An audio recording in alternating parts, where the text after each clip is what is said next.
اگر آپ دنیا کو تبدیل کرنے کا عزم رکھتے ہیں تو ایک لمحے کے لیے رک کر سوچیں۔ فرض کریں کہ آپ کو سانپ کاٹ لے اور علاج کرانے کے بجائے آپ سانپ کے پیچھے دوڑ پڑیں۔ آپ بھاگتے ہیں، سانپ مل بھی جاتا ہے اور آپ اسے مار بھی دیتے ہیں، لیکن کیا اس سے آپ کے جسم میں پھیلتا زہر رک جائے گا؟ کیا آپ کی جان بچ جائے گی؟ نہیں، بالکل نہیں۔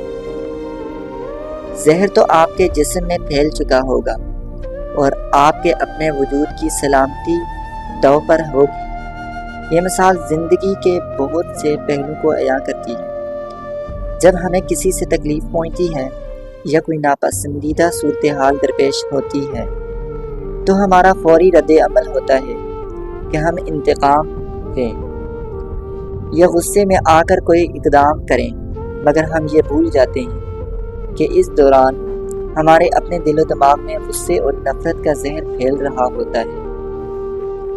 یہ زہر ہمیں اندر سے کھوکھلا کر دیتا ہے اور ہم اپنی فلاح کے بجائے دوسروں کی شکست کے پیچھے لگ جاتے ہیں۔ زندگی میں ہمیں بارہا اس حقیقت کا سامنا کرنا پڑتا ہے کہ دوسروں کو مورد الزام ٹھہرانے یا ان سے بدلہ لینے سے نہ ہمارے دکھ کم ہوتے ہیں اور نہ ہی ہمارے مسائل حل ہوتے ہیں۔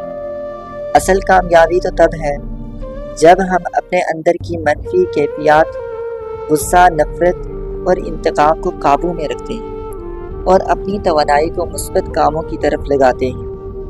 اسی طرح دنیا کو تبدیل کرنے کے لیے سب سے پہلا قدم اپنے آپ سے شروع کرنا ہوتا ہے۔ معافی اور برداشت کا درس ہمیں صرف کتابوں میں نہیں بلکہ زندگی کے تجربات میں بھی ملتا ہے۔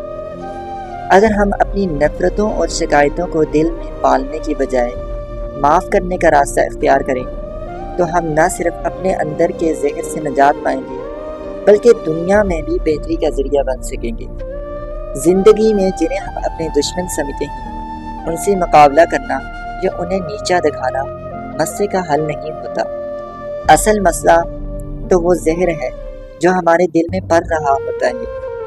ہمیں اپنے دل کی صفائی کرنی چاہیے، اپنی سوچ کو مثبت رخ دینا چاہیے اور اپنی زندگی کے مقصد کو وسیع کرنا چاہیے۔